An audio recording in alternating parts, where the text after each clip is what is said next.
l'enseignement technique, c'est la base, c'est le socle de l'enseignement à tous les niveaux. Sans les techniciens, on ne peut rien faire dans le pays. Donc une telle école qui abrite l'examen cette année, franchement, nous sommes ravis. Vous avez vu un peu le sérieux et le calme et la sérénité qui prévaut dans cette cour.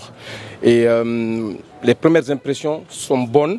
Et tout le monde semble serein, les candidats semblent sereins. Nous pensons qu'il y aura un taux de réussite assez élevé vu la sérénité qui règne dans les salles. C'est le lieu et le moment de rappeler ici l'effort que le président de la République a consenti pour que ces examens puissent se passer dans de très bonnes conditions. Vous savez, la priorité du gouvernement aujourd'hui, surtout Monsieur le Président de la République, général de corps d'armée Mamadi Doumbouya aujourd'hui, a mis l'enseignement dans ses priorités.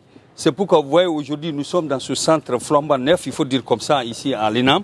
Les apprenants sont là, ils sont dans la sérénité, il faut l'examen dans la cité, dans le calme, ils sont tous rassurés. Avec la prolifération des sociétés minières en Guinée, aujourd'hui on a besoin des hommes de métier. Au lieu de partir chercher tout le temps des gens dans les autres pays, alors qu'on a le contenu local ici, on peut privilégier les Guinéens qui peuvent faire ce boulot. Et cette année, par rapport à l'année passée, le nombre de candidats a augmenté et nous sommes aujourd'hui à plus de 29 000 candidats des écoles publiques et privées et qui seront évaluées dans 109 filières. 109 filières de métiers et sur toute l'étendue du territoire national. Les examens commencent aujourd'hui par la partie théorique et qui va commencer le 3 aujourd'hui comme vous êtes là, comme ça l'enseignement est fait. Et ça va prendre fin à partir du samedi prochain. Le 10 juin, la semaine qui suit, les travaux pratiques vont commencer sur toute l'étendue du territoire national.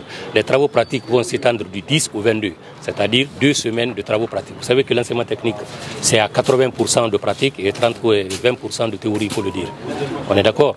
Alors donc les travaux pratiques vont prendre 2 semaines par rapport à la théorie parce que nous avons des ouvrages à réaliser. Ces ouvrages-là doivent être consommés par le milieu environnant, par nos écoles techniques et professionnelles. Ce n'est pas des ouvrages à jeter après les travaux pratiques. Donc c'est des ouvrages consommables que nous allons réaliser. C'est pourquoi cette année nous avons 2 semaines de travaux pratiques par rapport à l'année passée. Vous prenez nos écoles de centres de formation professionnelle, il y a des écoles qui sont en manque de latrines. Madame la ministre a chargé le service examen de faire des sujets appropriés pour la construction de ces latrines et des tables bancs. Donc vous avez vu que c'est des travaux qui vont prendre un peu de temps, 2 semaines au lieu de prendre 1 semaine, donc 2 semaines pour pouvoir réaliser ces travaux.